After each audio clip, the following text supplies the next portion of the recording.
साधी मुतारीचा सुद्धा या ठिकाणी बांधकाम नगरपालिकेने केलेलं नाही, सत्ताधारी पक्षाने केलेलं आहे. दुर्दैवाची बाब आहे.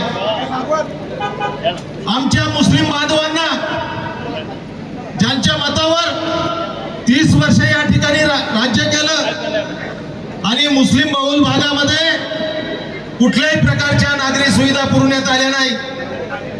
सरताज कॉलनी असेल, परकोटा मोहल्ला असेल, नायकवाडी मोहल्ला असेल, पंजतन मोहल्ला असेल, खतिजा मस्जिद असेल, मलंगशाह मोहल्ला असेल, या भागातील अवस्था पावसाळ्यामध्ये काय झाली होती आपल्याला माहित आहे.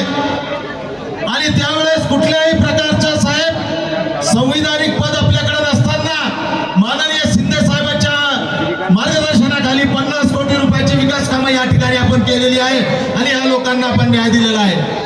साहेब, आज आपल्या परतूर शहरामध्ये आपण सर्व जाती धर्माला सोबत घेऊन काम करत आहोत. उमेदवारी देत असताना सर्व जाती धर्माच्या लोकांना आपण या ठिकाणी न्याय दिलेला आहे आणि आपण या ठिकाणी आपल्या पॅनलमध्ये 7 मुस्लिम बांधवांना उमेदवारी दिलेली आहे. दलित भागामध्ये सुद्धा आपण आपल्या शिवसेनेच्या माध्यमातून बराच विकास केलेला आहे.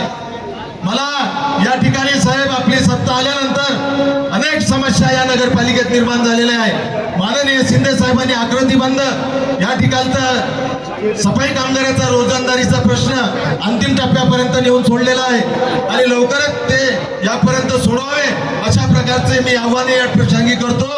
जास्त वेळ घेत नाही, सगळ्याला बोलायचंय. माननीय श्रीकांत शिंदे साहेबांना अशी विनंती करतो की शिवसेना पक्षाचा जाहीरनामा आपल्या शुभ हस्ते या ठिकाणी प्रकाशित करावा.